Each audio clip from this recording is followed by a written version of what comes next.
है। आज फिजिकल सुन के मुझे बहुत अच्छा लग रहा है। तो मैं जैसे यहाँ पे 6 महीने पहले आई थी। 15 अगस्त को हम सब अपने देश की आज़ादी को मतलब सेलिब्रेट करते हैं। मैंने 15 अगस्त को ही मेरा वहाँ पहला दिन था, मतलब मेरी बीमारियों से आज़ादी उस दिन शुरू हो गई थी। ठीक है, लेकिन उसके पहले का मैं बताऊंगी कि मैं कितनी परेशान थी। मैं बहुत बीमार रहती, हर दूसरे तीसरे दिन तो बुखार ही आना है। थोड़ा सा भी कुछ काम कर दिया, मतलब आता नहीं था लेकिन फील होता था अंदर से कि बुखार मतलब मरीजों वाली फीलिंग रहती थी 24 घंटे। माइग्रेन का मुझे बहुत ज्यादा प्रॉब्लम था।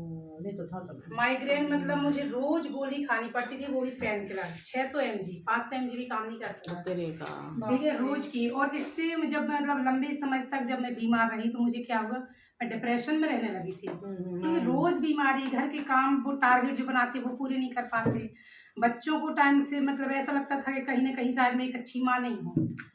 वो चीज़ जो मैं करना चाह रही ना बच्चों के लिए वो मैं कर ही नहीं पाते थे। सुबह से उठना, रोज रोज अरे मम्मी रोटी सब्जी रख दिया, पूरी रख दी, कुछ अच्छा बनाओ ना। अच्छा तो जब बनाएंगे ना जब शरीर में हिम्मत होगी, कुछ अच्छा बनाने के लिए उतनी एनर्जी भी तो चाहिए। वो तो मैं जो पूड़ियाँ तल रही मुझे वो ही भारी पड़ती, तो कभी कभी वो मतलब गिल्ट सा लगता था यार बच्चों के लिए ये नहीं कर पा रहे। या हर दूसरे तीसरे दिन अपने हस्बैंड से बोलो डॉक्टर के यहाँ जाना है, आज मुझे ये दर्द कर रहा है डॉक्टर के यहाँ जाना है, आज मेरी सांस फूल रही है मुझे सांस नहीं आ रही, ऑक्सीजन लेवल कम हो रहा डॉक्टर के यहाँ जाना। तो डॉक्टरों के चक्कर लगाते लगाते एक दिन डॉक्टर ने बोल दिया कि इनके हार्ट के सिर्फ 3 बल्ब काम कर रहे हैं, एक बल्ब इनका काम नहीं कर रहा है। और अगर एक बल्ब इनका काम नहीं कर रहा मतलब दूसरे बल्ब भी मतलब स्लो है। अच्छे तो 2 काम कर रहे हैं लेकिन दूसरा बल्ब भी इनका स्लो हो गया। और इनके फेफड़ों में, दोनों फेफड़ों में मेरे मतलब नीचे इन्फेक्टेड हो गए थे, जैसे वो कोरोना वालों को इन्फेक्शन होता था ना। हालांकि मुझे कोरोना नहीं हुआ लेकिन हो सकता कुछ ऐसा हुआ हो, अपन समझे नहीं और वो इन्फेक्शन अंदर अंदर हो गया। उससे क्या प्रॉब्लम हुई, मुझे ऑक्सीजन लेवल बहुत कम रहने लगा था। रात में जो मुझे पैनिक अटैक आते थे ना तो ऑक्सीजन लेवल डाउन हो जाता था। मुझे ऐसा लगता था मैं सांस लेने की कोशिश तो करने पर मुझे सांस आ ही नहीं रही है। तो मुझे जब डॉक्टर के यहाँ गए तो उन्होंने तुरंत एक पंप किया, उससे मुझे कुछ रिलीफ मिला। मतलब मुझे पता चला कि आगे जाके शायद मैं अस्थमा की मरीज बन सकती हूँ। बनी नहीं है, अच्छी बात है, लेकिन मैं कुछ ऐसा ढूंढ रही थी। क्योंकि जितने भी डॉक्टरों के पास गए सब ने बोला आप अपना वेट कम करो, अगर आप वेट कम करेंगे तो आपको उसमें बहुत आराम लगेगा। अब लेकिन सवाल ही वेट कैसे कम करें यार। वॉक करना चालू किया, सुबह से 1-1 घंटे वॉक करते, शाम को वॉक करते, पैरों में सूजन आ जाती थी पर वजन कम नहीं होता था। और क्या होता है ज़्यादातर जब हम वॉक करते हैं ना बिना नॉलेज के, हमें तो ये पता चल गया वॉक करो, लेकिन उसकी और आगे पीछे की नॉलेज नहीं है कि वॉक करने के पहले क्या करना, बाद में क्या करना। वॉक किए 1 घंटे, बहुत तेज भूख लग आई, घर भागे, अच्छी आए, 4 पराठे बनाए खाए। अब वो कहाँ की रह गई वो, और वो पराठों के बाद अच्छी चाय पी, वो भी मुझे क्या पसंद था, मीठी चाय, अब वो कहाँ रह गई। वो जो मैंने मेहनत की वो तो मैं खुद पानी में चौपट कर रही जय नॉलेज नहीं रहती, वेट कम नहीं हो रहा यार, मैं तो मरी जा रही यार वॉक कर करके, जो वेट क्यों नहीं कम हो रहा। अब कहीं ना कहीं देखो जब रोज रोज हम बीमार रहते हैं तो घर में थोड़ी सी तू में होने लगती है। मेरे हस्बैंड बड़े परेशान रहते थे, मैं ड्यूटी करूँ या तुम्हें डॉक्टरों के पास लेके जाऊँ। हालांकि वो करते थे लेकिन कहीं ना कहीं वो भी इरिटेट हो जाते थे, कहाँ तक करें। कई बार तो ऐसी नौबत आई वो ड्यूटी से आ नहीं पा रहे, मुझे बहुत तेज बुखार 104 105। अब वो मेरे ससुराल वालों को फ़ोन किया, वो लोग बेचारे आ रहे, मुझे लेके जा रहे, इलाज करवा रहे, घर में डॉक्टरों को ला रहे। तो वो लगता है ना यार के साथ मैं नॉर्मल जीवन जी नहीं पा रही हूँ। सही बात है ना, नॉर्मल मुझे भी तो अधिकार है यार, मैं भी घूमने फिरने जाऊँ। अब कभी हस्बैंड के साथ घूमने जाना था ना, बाहर जाना तो डर लगता था यार, चले तो जाएंगे लेकिन मैं तो जाके बीमार हो जाना है, घूमना फिरना तो एंजॉय कर ही नहीं पाना है। तो हम लोग घूमने फिरने से भी डरते थे, हम लोग घर में ठीक है नहीं घूमना, लेकिन हम कोई लाइफ एंजॉय नहीं कर पाते हैं। जैसे मुझे इस कम्युनिटी का पता चला, पहले तो मुझे ये लगा पता नहीं क्या है यार, क्योंकि हर प्रकार से कैसे पता चला। वो रुचि भाभी है ना, उन्होंने बताया था। भाभी आप मिले हो, भाभी से मिले?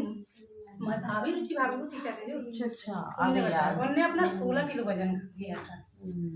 मैंने उनसे पूछा, उन्होंने बताया। अब मुझे सबसे पहला शब्द पता नहीं कोई ठगने अगने वाली चीज ना हो, जो सबके मन में आती ना हो, कहीं हम धोखा ना खा जाए, कहीं मतलब हमारे साथ गलत ना हो जाए, है ना। वही तो बताए। तो आके घर में इनसे चर्चा की, अपने हस्बैंड से बोला यार ऐसा ऐसा है, सब बताया, तो क्या मैं कर सकती हूँ क्या।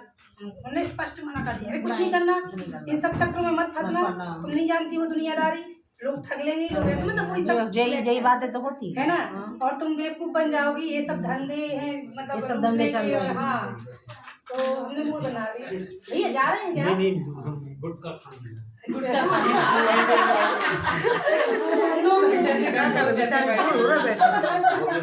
आपको तो नहीं खाना गुटखा। तो होता क्या है विष्णु, सभी के हस्बैंड ज्यादातर यही बोलते हैं। जो अंशुल के हस्बैंड थे उन्होंने सबसे पहले उनको यही डांटा था। आज वो खुद सपोर्ट कर रहे हैं, लेकिन उस टाइम पे इन लोगों की भी फाइट हुई थी। अब मैं यही सोच में क्या करूँ, करूँगी ना करूँ। मैंने सुबह क्लास ज्वाइन ही नहीं की। अब भाभी का फोन आया, दीदी आपने क्लास ज्वाइन नहीं की? अरे यार मैं कल से करूँगी यार, आज रहने तो मैं कल से करूँगी। ठीक है कोई बात नहीं। कल उनका फिर कॉल आ गया, क्लास ज्वाइन करो। तो हमने कहा कि ऑनलाइन चलती है क्लास, ऑनलाइन सुबह घर बैठे ऑनलाइन जुड़ जाऊँ मैं, काम करते करते क्लास होता है। टिफिन बना रहे, काम कर रहे, मोबाइल रखा है, क्लास ले रहे। ठीक है। तो दूसरे दिन मैंने इनसे कहा कि 3 दिन का डेमो ले लेने दो, उसके बाद आप कहोगे मैं नहीं करूँगी। लेकिन डेमो के कोई पैसे नहीं, फ्री चार्ज है, डेमो कर लेने दो। अब एक दिन डेमो किया, कुछ समझ में नहीं आया, ऊपर से चला गया। क्या है कुछ समझ में नहीं आया, क्यों क्या ये तो लेक्चर ही दे रहे, वेट कैसे कम करना है तो बता ही नहीं रहे हैं। यही तो क्या, यही तो सिर्फ लेक्चर हो रहा है, अपने अपने एक्सपीरियंस बता रहे, वेट कैसे कम करना भाई वो भी तो बताओ। चलो फिर दूसरे दिन भी डेमो किया, लेकिन जब दूसरे दिन सबके एक्सपीरियंस सुने ना, किसी ने 15 किलो किया, किसी ने 23 किलो किया। एक अंकल आए थे इस क्लास में, उनकी एज थी 70 किलो। 70 किलो की एज में उन्होंने ज्वाइन किया था, अभी वो 73 की है। उनने अपना 50 किलो वेट लॉस किया। हाँ, तब मैं उनको देख के चौंकी, अरे यार ये कैसे हो सकता है इस एज में, हर 70 साल की उम्र में कोई 50 किलो वेट लॉस करे, सुनने में 70 साल की एज में अभी भी वो क्लास में आते हैं। तो उनसे उनकी हमने जब अपनी पूरी स्टोरी सुनाई ना, तब उनसे इंस्पायर हुए, जब ये कर सकते हैं तो मैं क्यों नहीं। ये अब तो मैं अपने हस्बैंड को मनाऊं, और वो भी कैसे, फिर उसमें भी मैंने थोड़ा सा षड्यंत्रबाजी की। करना ही पड़ी होगी, बताना मत, नहीं बता रहे। उसमें भी मैंने थोड़ा सा षड्यंत्र किया, उनको पटाया। 1 महीने के लिए परमिशन दे दो, अगले महीने आप लोग को छोड़ देंगे, बस सिर्फ 1 महीना, 1 महीना कर लेने दो। 1 महीने का ये सोच लो कि चलो डॉक्टरों के यहाँ पैसा और चला जाए, हमने कितना पैसा लगाया डॉक्टरों के यहाँ, है ना।